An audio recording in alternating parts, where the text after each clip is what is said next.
먼저 양해를 좀 구할 것은 목이 지금 가라앉아가지고 소리가 좀 잘 안 납니다. 며칠 전서부터 딸꾹질이 그렇게 나요. 밤새도록 딸꾹질을 하는 바람에 잠을 못 자기도 하고 또 계속 이제 약을 좀 먹었더니 식은땀이 나고 목이 이렇게 꽉 잠겨가지고 좀 듣기에 좀 불편하실지 모르지만 그래도 집중하셔서 오늘 은혜의 시간이 되시기를 축복합니다. 자, 오늘 설교 제목을 함께 한번 따라합시다. 복음의 능력을 회복하자. 5장에는 사도 바울이 이런 말을 하죠. 너희 중에 심지어 음행이 있다. 아버지의 아내를 건드려요. 참 이건 뭐 있을 수 없는 일이 교회 안에 일어나게 되고, 또 6장에는 성도 간에 고소 고발을 해요. 정말 도저히 상상도 못할 일들이 계속 이렇게 교회 내에 이런 문제가 생겨나게 됩니다. 제가 이제 지금의 이제 증상을 좀 보면 목이 이렇게 이제 잠겼고 식은땀이 좀 흐르고 이렇게 몸에서 열이 나고 뭐 이제 좀 등등 이렇게 그래요. 지금 손이 이렇게 좀 이렇게 글씨를 쓰려면 글씨가 잘 안 돼. 이게 좀 약간 떨려가지고 현상들은 이렇게 달라요.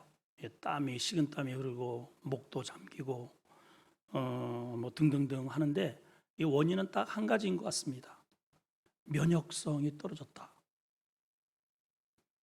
이 지금 고린도 교회에 보게 되면 나는 바울파, 첫 1장서부터 그러잖아요. 나는 아볼로파, 파당이 생기고요. 이런 음란의 문제가 생기고 고소 고발을 하고 현상은 다른데 원인은 하나다. 그게 뭘까요? 복음의 능력이 사라진 겁니다. 여러분, 에덴 동산에 왜 문제가 생겼을까요? 아담과 하와가 자기들이 원하는 어떠한 먹거리나 또 즐길 것이나 뭐 이런 것들이 뭔가 좀 부족해서 문제가 생겼을까요? 여러분, 완벽했습니다. 하나님은 세상을 조성하시고 더군다나 에덴을 만드시고 두 번씩이나 너무너무 보기 좋다. 하나님이 감탄하실, 당신이 최고의 실력을 발휘해서 당신이 보시기에도 부족함이 없을 정도로 퍼펙트하게 만들어 놓으셨어요. 근데 사단의 유혹을, 마귀의 유혹을, 죄가 딱 들어오니까요, 그것도 만족이 안 되는 거예요. 하나님 보시기에 그렇게 완벽하게 지으셨는데도 거기에 불평거리를 끄집어내더라고요. 무슨 문제냐? 죄의 문제라는 거죠. 죄의 문제. 여러분, 이번에도 비 때문에 많은 어려움을 당했는데, 그렇게 뚝은 이쪽에 있는 공간에 있는 많은 마을과 또 농작물을 지켜내는 마지막 보로입니다. 뚝이 터지는 순간 다 쓸려가는 것이죠. 우리 믿음의 성도들에게 있어서의 이 뚝이 뭐냐? 이 뚝이 뭘까요? 복음의 능력입니다, 여러분. 우리 교회가 꼭 지켜야 할 게 이거예요. 이게 뚝이 무너지면 별의별 병리 현상들이 다 일어나게 되는 것이죠. 자, 오늘 문제가 어떤 문제인지를 먼저 한번 문제 제기를 한번 보시겠습니다. 자, 1절을 또박또박 한번 읽어봅시다. 시작.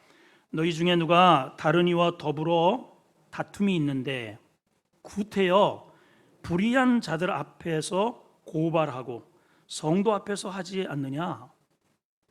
이렇게 문제 제기를 하고 있습니다.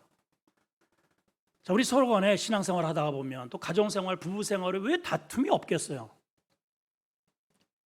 왜냐하면 나같지 않기 때문에 생각이 다르고 의견이 다르고 혈액형도 다르고 다 취향이 다르기 때문에 다툼이라고 하는 것은 필연적으로 있을 수밖에 없습니다. 그런데 문제는 이 교회 내에 일어난 이러한 다툼을 구태여 불의한 자들, 여기 불의하다라고 하는 것은 의가 없다는 거예요.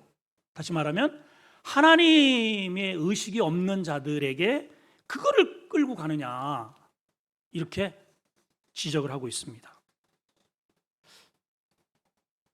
예전에 이제 교회에 분쟁이 생겨서 심각하게, 이것이 이제 대법원까지 올라갔어요. 그 판사가 이런 판결을 내려서 이게 신문에까지 난 적이 있습니다. 뭐라고 판결이 됐느냐? 교회에서 일어난 이 문제를 왜 세상 법정으로 가지고 오셨습니까? 당신들에게는 세상 법정보다 더 좋은 하나님의 법이 있지 않습니까? 당신들이 해결하시오. 이렇게 결론을 줬어요. 이 말을 일컬어서 삼자성어로 개망신이라 그래요. 이런 망신이 어디 있겠어요, 세상에? 자, 그러면 이 교회 안에 왜 이런 문제가 생길까요? 왜 이런 문제가 생길까? 오늘 몇 가지 한번 말씀을 통해서 우리에게 무엇이 문제, 어떠한 면역성이 이렇게 떨어지면 이러한 병리 현상이 일어나는지를 먼저 한번 점검을 해야 됩니다. 자, 첫째는 정체성의 상실에 문제가 있습니다. 정체성의 상실. 자, 2절 3절입니다. 시작. 성도가 세상을 판단할 것을 너희가 알지 못하느냐? 세상도 너희에게 판단을 받겠거든 지극히 작은 일 판단하기를 감당하지 못하겠느냐? 우리가 천사를 판단할 것을 너희가 알지 못하느냐? 그러하거든 하물며 세상 일이랴. 여기 아주 굉장히 중요한 말씀을 우리에게 전해줍니다. 왜 성도가 세상 법정에 송사를 하면 안 되냐? 여러분, 이제 지금 명절 때잖아요. 이 믿음의 사람이 가정 가운데 믿는 사람이 있고 그렇지 않을 사람도 있어요. 또 직장에서도 믿는 사람이 있고 그렇지 않은 사람도 있잖아요. 우리 이렇게 교제를 하다 보면은 믿지 않는 친구들이 있을 수도 있고 또 가족 가운데 그런 사람이 있단 말이에요. 오늘 여기 말씀해 보게 되면 우리 교회 안에 믿음의 이 문제를 가지고 왜 불신자들에게 이런 문제를 던지느냐는 거죠. 왜 이걸 하면 안 되느냐? 오늘 사도 바울이 뭐라고 얘기를 하냐면 성도는, 자, 질문합니다. 성도가 세상을 판단합니까? 세상이 성도를 판단합니까?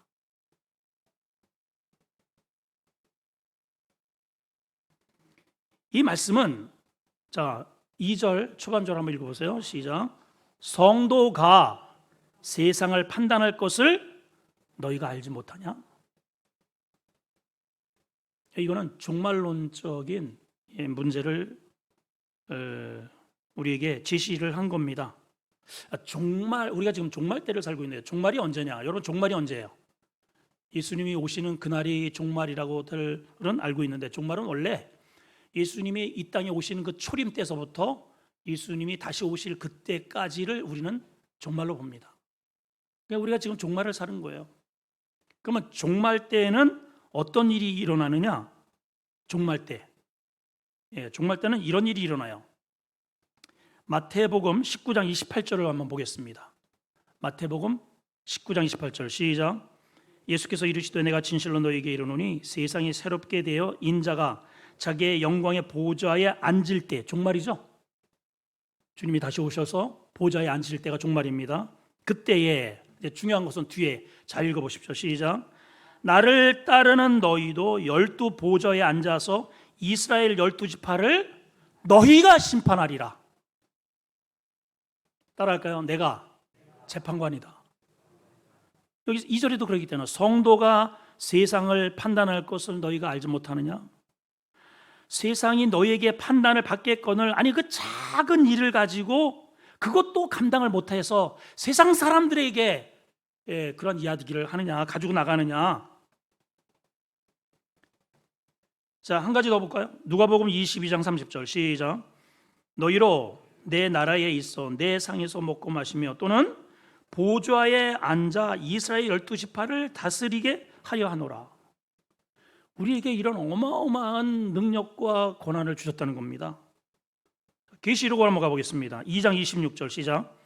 이기는 자와 끝까지 내 일을 지키는 그에게, 끝까지 믿음을 지키는 자에게 하나님이 주시는 선물은 그냥 우리가 천국만 가는 게 아니에요. 뭐라고 돼 있어요?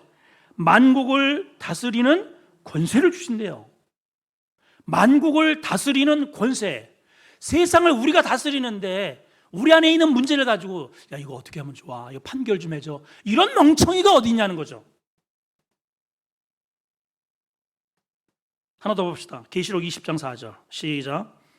또 내가 보좌들을 보니 거기에 앉은 자들이 있어 심판하는 권세를 받았더라. 거기에 앉은 자들이 누구예요? 성도들이에요, 여러분. 성도들. 심지어는 성도가 세상 사람들만 심판하는 게 아니고 천사도 심판을 한대요. 자, 3절을 다시 보세요. 우리가 천사를 판단할 것을 너희가 알지 못하느냐?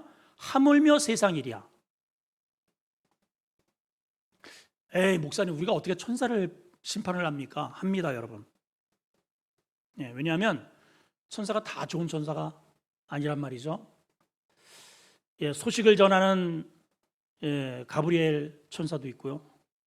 또 군대 장관 천사도 있고 예배를 담당하는 천사도 있는데 타락한 천사가 있어요. 루시퍼입니다. 그리고 쪼무레기들, 마귀, 귀신들, 이들을 백보자 심판 때에 하나님 앞에서 하나님께서 그 예수 그리스도를 그 어둠의 권세에서 이기시고 하나님 우편에 앉히셔서 그 주님의 우편에 앉히셔서 세상을 판단하고 심판할 때 주님만 앉아있는 게 아니고 주님을 따르는 저와 여러분들을 거기에 같이 앉혀서 세상과 그리고 불신자들 그리고 그 불신 세력을 조장하는 어둠의 이 타락한 천사를 심판하게 하신다는 거예요. 그러한 정체성을 가진 우리인데 우리가 이런 시시비한 이런 문제를 가지고 그런 사람들에게, 세상의 사람들에게 이런 것들을 물어보느냐. 바울이 단순히 5장에는 너에게 음행이 있다, 너에게 이런 문제를 가지고 세상 법정까지 나간다, 이러한 단순히 이러한 현상들을 지적하는 게 아니고 문제는 너희가 세상의 빛인데 빛을 잃었구나. 교회의 능력은 복음의 능력인데 복음의 능력이 사그러졌다. 우리 믿음의 성도들은 하나님의 말씀에 아멘이 되어야 되는데 아멘이 안 된다, 이 말이에요. 자, 두 번째 문제는 뭐냐? 하나도 없다는 거예요. 따라합시다. 하나도 없다. 자, 4절에서 6절을 한번 보시겠습니다. 시작. 그런즉 너희가 세상 사건이 있을 때 교회에서 경히 여김을 받는 자들을 세우느냐? 내가 너희를 부끄럽게 하려 하여 이 말을 하노니 너희 가운데 그 형제간의 일을 판단할 만한 지혜 있는 자가 이같이, 다시 좀 읽읍시다. 저도 좀 힘든데요, 여러분들이 도와주셔야 돼요. 왜 안 읽어요? 왜? 자, 좀 크게 팍팍, 저 송평 많이 드셨잖아요. 자, 다시 한번 4절 시작.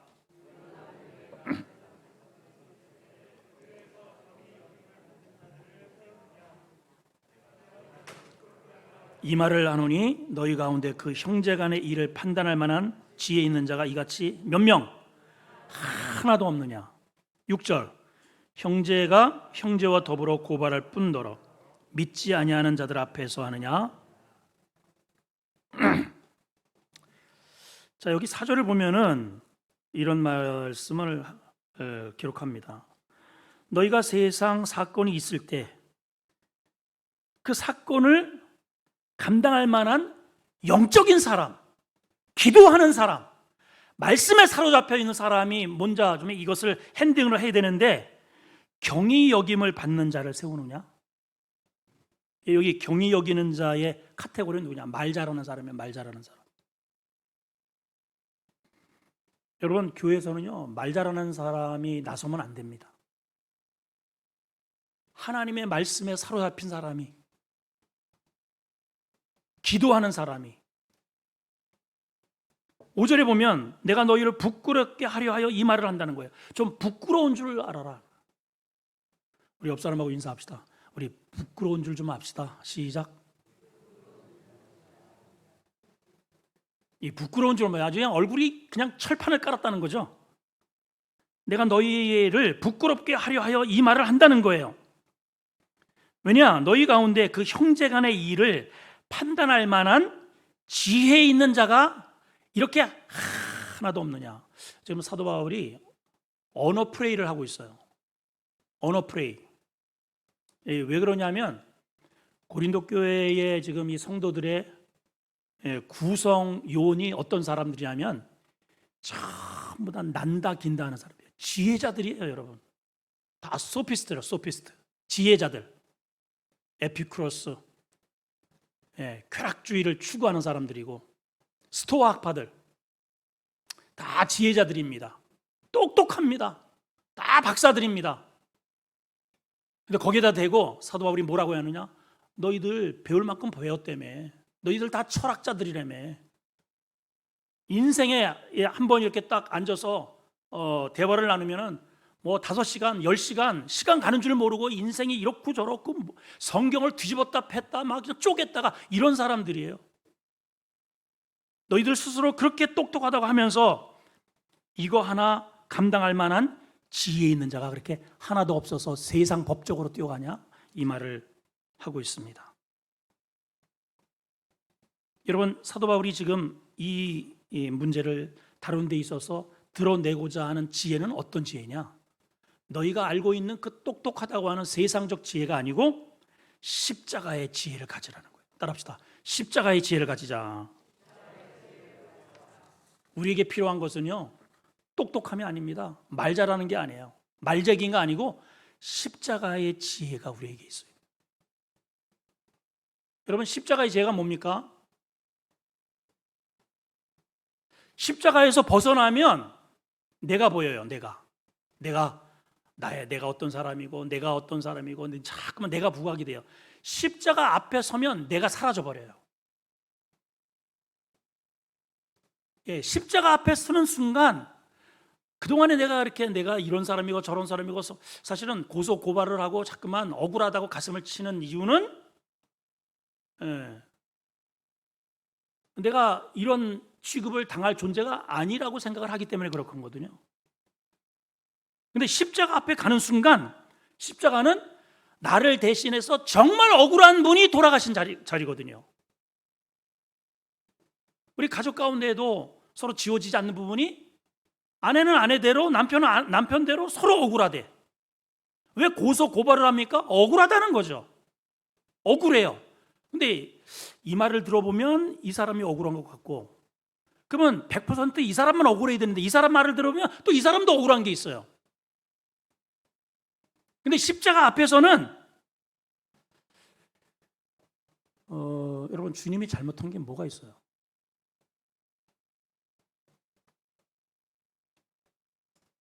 억울함으로 따지면 주님만큼 억울할 사람이 또 있을까요?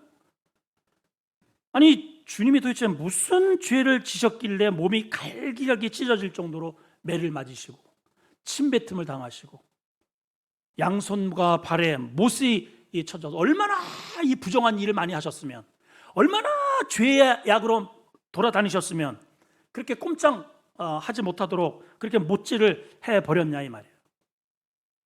누구 때문이에요?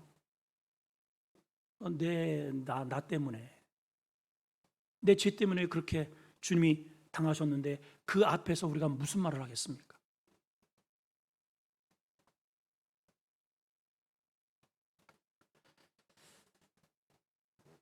한 두세 달 정도 된 것 같아요. 아침에 일찍 이렇게 교회를 나왔더니 늘 우리 교회를 왔다 갔다 했던 고양이가 저 건너편에서 차에 치여서 이렇게 죽어 있더라고요. 그래서 저는 우리 혹시라도 우리 집사람하고 어디를 가야 되는데 놀랄까 봐서 아무도 치우는 사람이 없어요. 그냥 뻔히 보고만 그냥 계속 피해만 다니지 도로 거의 한가운데 이렇게 치어 있는데 제가 뒤에 가서 이제 삽을 가다가 들어가지고 저 안쪽으로다가 좀 치워놨죠. 치운 자리를 보니까 피가 이만큼 이렇게 흥건히 고여 있어요. 이 짐승의 피인데도 섬뜩하더라고요. 여러분, 만약에 거기에 사람이 쓰러져서 사람이 피를 흘렸다, 저녁에 못 다닙니다, 여러분. 십자가의 자리가 그런 자리 아니에요?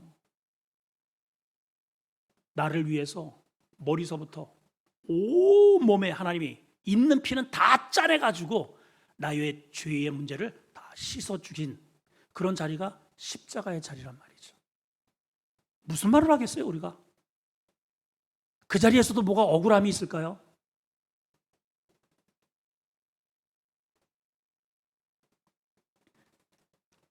고린도 교인들은 너무 똑똑해요. 너무 잘났어요. 다 전문가예요. 박사들이에요. 교회 행정에 해박합니다. 성경에 모르는 게 없어요. 근데 문제는 머리는 처음 이렇게 발달이 되었는데 그것을 가지고 교회를 사랑하고 이웃을 사랑하는 가슴이 없다는 겁니다. 그래서 요만큼이라도 손해를 안 보려고 하고 요만큼 더 누구에게 싫은 소리를 하면 시시비를 가리려고 하는 거예요. 내가 이런 소리를 듣고 내가 이 교회에 내가 있어야 돼? 내가 견디지를 못하는 거죠. 성경에 1만 달란트의 비유가 나옵니다. 1만 달란트, 지금으로 계산이 안 돼요. 돈의 계산이 어느 정도 되는지 이게 대대로 내려온 어마어마한 빚입니다. 늘 뭐 이제 노예로 사는 거죠. 아버지도 그래서 종으로 살았고 할아버지도 그렇고 나도 그렇고 내가 태어나는 자식도 그 빚에 이끌려서 노예가 됩니다. 근데 주인이 어쩐 일인지 넌 어차피 그거 갚지 못하니까 내가 탕감하리라. 탕감! 세상 이보다 더 기쁜 일이 어디 있겠어요? 대대로 내려오는 이 무거운 빚의 짐에서 벗어난 것. 근데 오다가 100데나리온을 빌려간 사람을 만났다 그러죠. 한 데나리온은 장정의 일일 품값 정도 되니까 100일치의 아마 빚을 누구에게 빌려준 것 같아요. 그 친구를 만났습니다. 너 잘 만났다. 내 빚 내놔. 조금만 참아달라고. 아니야, 당장 내놔. 이게 소문이 그 주인에게 들어갑니다. 주인이 폭발을 했습니다. 불러드립니다. 오라 그래라 봐. 나는 너에게 내 평생 대대로 네가 도저히 감당할 수 없는 그 어마어마한 것들을 탐감해 줬는데 너는 그 작은 100데나리온을 갚으라고 그렇게 동간을 목을 주고 흔들어대니 내 돈 도로 내놔. 자, 이 말씀에 시사하는 게 있잖아요, 그죠? 우리는 물론 억울하죠, 여러분. 서로 부부싸움에서 이렇게 내가 억울한 게 있죠. 왜 없겠어요? 신앙생활하면서 억울한 게 있죠. 왜 없겠어요, 여러분? 왜 없겠어요? 얼마나 억울하면은 법정에까지 고소를 하겠습니까? 억울하죠. 그렇지만 우리가 하나님 앞에 지은 죄의 무게를 보게 되면 우리는 지옥 갈 수밖에 없는 것이고 내 힘으로는 아무리 갚아도 감당이 안 되는 것을 하나님께서 그 아들을 이 땅에 던지셔서 나를 건져내시는 어마어마한 은혜를 받은 자 아니에요? 여기 한번 아멘 합시다. 예. 그 무엇으로 갚아도 이건 안 됩니다. 자, 그렇게 해주신 원인은 너희도 이와 같이 해라 라고 하는 그러한 메시지가 있단 말이죠. 근데 우리는 여전히 우리가 살아가는 방식을 조금도 달라지지 않아요.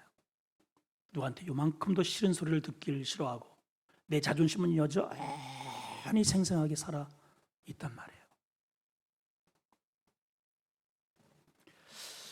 자, 그러면 이러한 문제를 좀 해결할 수 없을까? 오늘 본문이 사도 바울이 우리에게 몇 가지 해결책을 제시해 줍니다. 우리가 정확하게 이대로 할 수는 없겠지만은 한번 의식이라도 한번 가져야 할 필요가 있지 않을까. 자, 첫째는 한번 따라 하실까요? 차라리 손해보자. 시작. 자, 7절을 읽습니다. 시작. 너희가 피차 고발함으로 너희 가운데 이미 뚜렷한 허물이 있나니 차라리 불의를 당하는 것이 낫지 아니하며 차라리 속는 것이 낫지 아니하냐. 자, 바울이 이런 말을 해요. 너희가 피차 서로 고소 고발하는 그 자체가 너희에게 허물이라는 거예요. 그래서 차라리 그냥 불의를 당한다면 불의를 당해주고 속인다면 그냥 속아주라는 거예요. 힘들죠. 이거 힘들어요. 자, 그러면 한번 생각을 해봅시다. 과거에 지금 이 말을 누가 지금 하고 있냐면은 사도 바울이 하는 거예요. 근데 사도 바울이 과거에 어떤 일이 있었냐면 본인이 이런 짓을 한 적이 있어요. 우리 스데반 사도행전 7장에 스데반 집사님이 돌에 맞아 죽었어요. 그때 돌에 맞아서 죽이도록 한 장본인이 이 지금 글을 쓰고 있는 자기야. 그렇죠, 여러분? 그때와 지금과는 전혀 다르네요. 자, 그때에 사도 바울이 이제 스데반 집사의 설교를 들어요. 7장 전체가 스데반 집사님의 설교입니다. 그 설교를 듣고 분기냉천합니다. 저거는 쳐 죽여야 된다. 신성모독을 하는구나. 그래서 사람들을 쭉 세워놓고 돌을 들어서 이제 치려고 합니다. 그때 웬만만 같으면은 스데반 집사가 아니 무슨 권리로 나를 이렇게 죽이려고 하느냐. 사내들인 공회 대법정의 정식으로 이거를 산정을 해서 시시비를 가려야 될 거 아니냐. 이렇게 할 줄 알았는데 그냥 돌에 말아 죽더라는 말이죠. 그리고 죽어가면서 그 얼굴을 이 사도 바울이 평생 복음을 전하면서도 한 가지 이게 지워지지 않는 이 뇌리 속에 팍 박힌 하나의 필름이 요만큼 한 카트가 있어요. 그게 뭐냐면 돌에 맞아 죽어가면서 지었던 스데반 집사의 얼굴이에요. 그 피투성이가 되는데 얼굴은요 천사더라 말이에요. 그리고 그 억울하게 죽어가면서도 저들의 죄를 저들에게 돌리지 말래요. 이걸 아무리 잘라내도 계속 아니 어떻게 이럴 수가 있을까?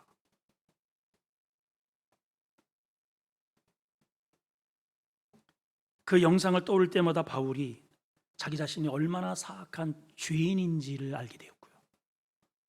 피 흘려서 그렇게 순교를 당한 그 터가 바로 자기가 회심의 장소가 되었고요. 그리고 그런 자신을 받아주신 주님이 너무너무 감사하고 고마워서 그 누구보다도 부지런히 뛰어가면서 한 번은 루스드라 성에서 자기도 똑같이 복음을 전하다가 유대인들에게 두들겨 맞아서 피투성이가 되어서 던져버렸습니다. 근데 그때에도 그 필름 한 카트가 딱 떠오르는 거예요. 스데반 집사님의 맞아 죽어가면서도 그들을 향해서 저들을 용서하는 그 여유, 그 복음의 능력, 그 누구에게도 없는 그 환한 천사의 미소, 그게 힘이 되어서 다시 그 성으로 기어 올라갈 수 있는 힘이 거기에서 나와요. 그리고 오늘 붓을 들어서 전에 그렇게 죽였던 자신이 이렇게 우리에게 글을 전해주고 있더란 말이죠. 차라리 손해를 보려는 거.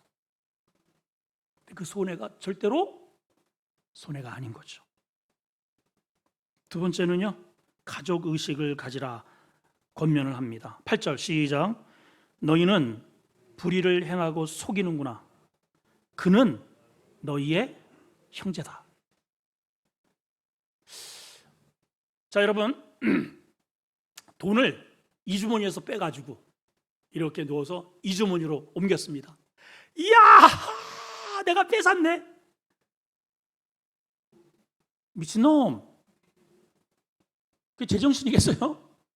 아니 이 주머니에서 빼가지고 이 주머니에 넣어봐야 그게 내 주머니지. 바울이 지금 그런 얘기를 하는 거예요. 여러분 여기 그는 너의 형제다라고 하는 이 형제라는 단어가 아델포스라는 원어인데요. 일단 한번 말이라도 해봅시다. 아델포스. 이게 이제 어떤 의미냐면 한 자공 출신이라는 뜻이에요. 여러분 가족 가운데에 뭐 한 명, 두 명, 과거에 우리 부모님들 세대에는 5명에서 많게는 막 9명, 10명씩 나셨잖아요. 평소에는 형제끼리 싸우기도 해요, 여러분. 싸우기도 합니다. 그냥 먹을 거 가지고 다투기도 하고 싸우기도 하고 막 피 터지게 막 이건 내 거, 네 거 뭐 하다가도 가정에 어떠한 문제가 생기잖아요. 다른 가족과의 어떠한 분란이 생기자 그러면 딱 하나가 뭉칩니다. 그게 가족이에요. 그게 한 자궁 출신의 본성이에요, 본성. 누가 우리 가족을 건드린다 그러면 그때는 하나가 되는 겁니다. 성도는 예수 그리스도의 그러한 예수님의 그 옆구리에서 그 주님의 자궁에서 비롯된 한 형제 자매란 말이에요. 다른 건 몰라도 교회에 위기가 생기고 우리 성도에게 어떤 고난이 왔을 때는 그때는 우리가 뭉치고 하나 되어야 됩니다. 근데 오히려 교회에 문제가 생겼을 때 같은 형제를 형제끼리 고소고발을 하느냐? 있을 수 없다는 거죠. 그럼 왜 이런 문제가 생겼는가?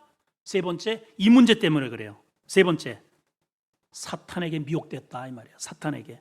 자, 9절 10절을 봅니다. 시작. 불의한 자가 하나님의 나라를 유업으로 받지 못할 줄을 알지 못하느냐? 미혹을 받지 말라. 이건 미혹은 누가 해요? 사단이 하는 거죠. 사단이. 자, 계속 있습니다. 10절까지 시작. 음행하는 자나 우상 숭배자나 간음자나 탐색하는 자나 남색하는 자나 도적질이나 탐욕을 부리는 자나 술 취하는 자나 모욕하는 자나 속여 빼앗는 자들은 뭐라? 하나님 나라와 상관없는 자들. 그러니까 이러한 일 이 자체가 하나님 나라와는 상관없는 일을 성도가 하고 있다는 것이죠. 이유는 왜요? 사탄에게 미혹을 받았다는 거예요. 이걸 마치 강태공이 낚시를 하는 것으로 비유를 지금 하고 있어요. 여러분 고기를 잡을 때 낚시할 때 아무거나 끼지 않습니다, 여러분. 그죠? 고기가 딱 그 대상 어종이 물을 만한, 붕어는 떡밥을, 향기가 잘 나는 떡밥을 준비를 하고, 또 쏘가리나 이런 뭐 뱀장어 이런 걸 잡으려면은 생미끼를 껴야 됩니다. 미꾸라지, 또 뭐 이런 새우, 비싸지만은 그거를 그 대상 어종이 물을 수 있도록. 미꾸라지는 보통 여러분 이렇게 막 이렇게 떠다니지 않아요. 항상 이렇게 뭡니까? 강에서도 돌틈 사이로 이렇게 다닌단 말이에요. 돌틈 사이로. 근데 미꾸라지가 이렇게 나와가지고 이렇게 떠다닌다? 그러면 그 대상 어종도 지요. 저거 먹을감, 이야, 저 먹을감 나타났다. 그 먹을감만 볼 게 아니고 미꾸라지 등에 딱 꼬여 있는 낚싯바늘을 봐야 되는데 그걸 못 보고 덥석 물르는 순간 그대로 강통에게 끌려 나오게 되는 것이죠. 사탄이 우리 교회를 자꾸만 낚시질을 합니다. 이렇게 낚시질. 물으라는 거예요. 그 물으라고 하는 그런 대상, 그 미끼가 뭐냐? 여기 자세히 나와 있잖아요. 자, 보세요. 음행.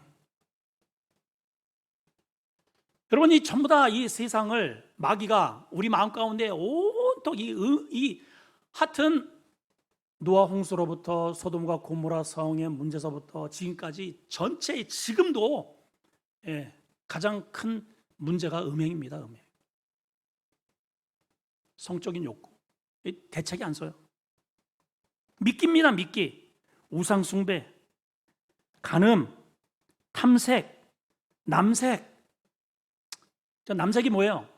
동성연애 아니에요? 동성연애. 이거를 지금 아주 법적으로 합법하겠다고 지금 으름장을 좀 놓고 있잖아요. 참 기가 막힐 일입니다.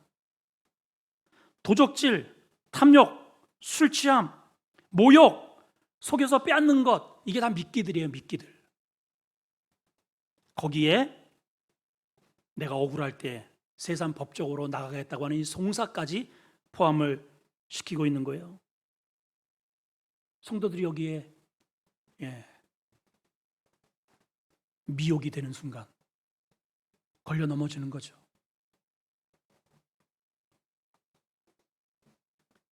자, 오늘의 결론 어떻게 될까? 과거로 돌아가지 말자는 겁니다. 자, 우리 다부지게 한번 외쳐봅시다. 과거로 돌아가지 말자. 시작. 11절입니다. 시작. 너희 중에 이와 같은 자들이 있더니, 그 다음에는 지금은. 자, 과거에는 이런 자들이 있었다 이 말이에요. 근데 지금은 너희가 어떤 상태가 되었느냐? 시작. 주 예수 그리스도의 이름과 우리 하나님의 성령 안에서, 다시 어디에서요? 주 예수 그리스도의 이름과 우리 하나님의 성령 안에서. 목욕탕이 하나 하나님께서 우리에게 주셨는데, 우리 안에는 도저히 천국으로 데려갈 수 없는 악취나는, 엊그저께인가 제가 이제 종종 보는 그 프로 가운데 이상민하고 어떤 아나운서하고 김민종인가요? 하여튼 둘이 나와서 이런 프로가 있어요. 파고 뭔 파고 뭘 파고. 되게 재밌어요. 한번 봐봐요. 별의 별 소식이 다 나와. 근데 거기에 어떤 세계에 아주 신기한 경기가 있는데, 어떤 경기가 있냐면은 악취 나는 경기가 있어요. 별놈의 경기가 다 있더라고요. 신발을 제일 악취가 제일 많이 나게 해서 상을 타는 거예요. 근데 그거는 15세 이하만 가능해. 그래가지고 그거를 걷다가 어떤 똥도 밟고 뭐도 하고 해가지고 그걸 또 심사위원들이 이렇게 맡아.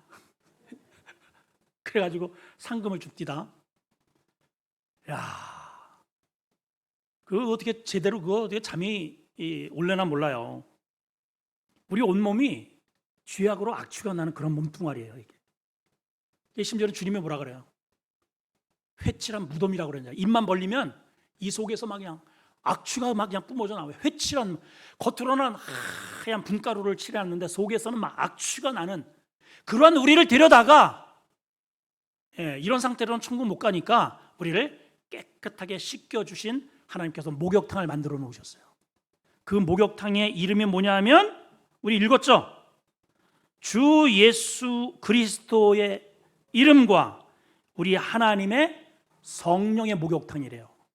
여기에다가 풍덩 담궈서 우리를 씻겨주시고 거룩하게 하시고, 너 이제 됐어, 의롭다 칭하셔서 천국 백성 삼으셨다는 거예요. 근데 또 그 똥똥으로 또 들어가겠냐는 거죠.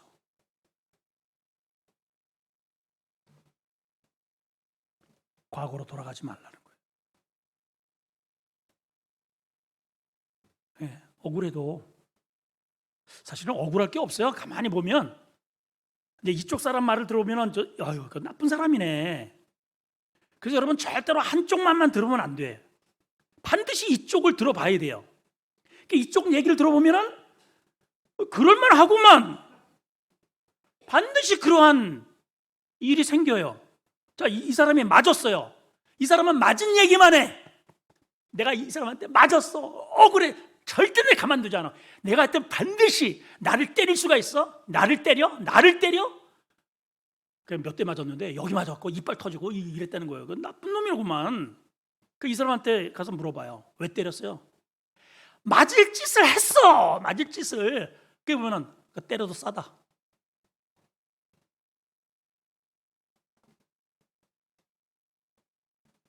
여러분, 교회의 이러한 모든 문제는 영적인 면역성이 떨어져서 그런 거예요.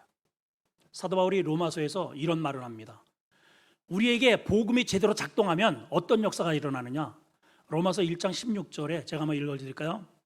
이 복음을 나는 부끄러워하지 아니하노니 이 복음은 모든 믿는 자에게 구원을 주시는 하나님의 선파워, 능력이 됨이라. 먼저는 유대인에게요, 다음에는 저 이방인 헬라인에게로다.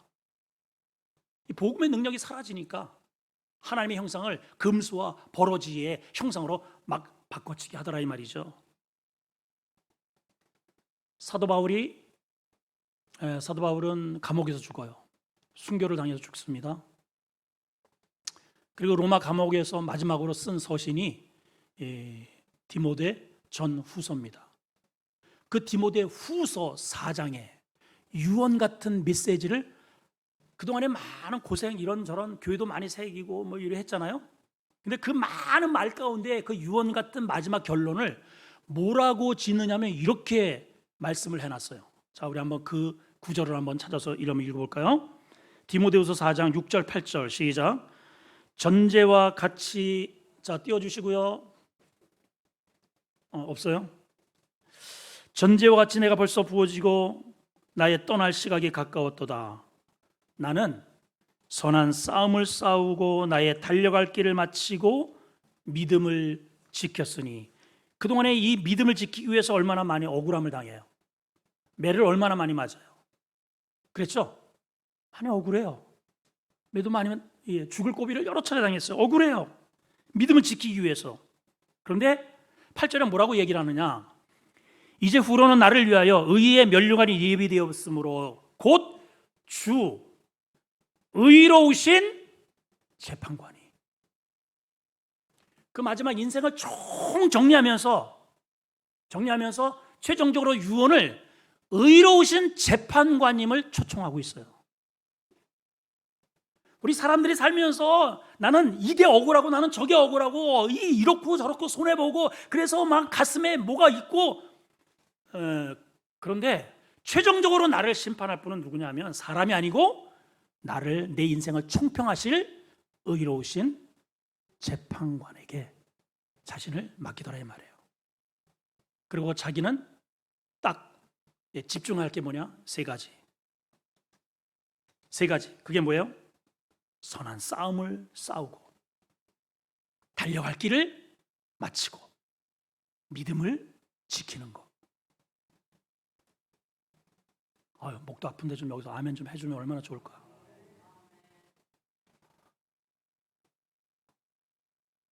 여러분, 우리는 어떤 싸움을 싸워요? 여기에 사도 바울이 싸우는 선한 싸움이라는 게 뭐예요? 선한 싸움, 아가도스, 선한 싸움. 하나님께서 자신에게 주시는 그 거룩한 복음의 사명을 지키기 위해서 싸우는 거죠. 자기 자신과도, 유대인과, 자연과, 환경과 뒤로 물러서지 않고 싸워서 계속 밀고 들어가는 거예요. 그리고 달려가다가 도중에 그만두는 게 아니라 달려갈 길을 끝까지 마치는 거예요. 그리고 최종적으로 지키는 것은 믿음을 지킨 거예요. 믿음을. 이러한 과정을 최종적으로 심판할 자가 누구냐? 의로우신 재판관 하나님이시란 말이죠.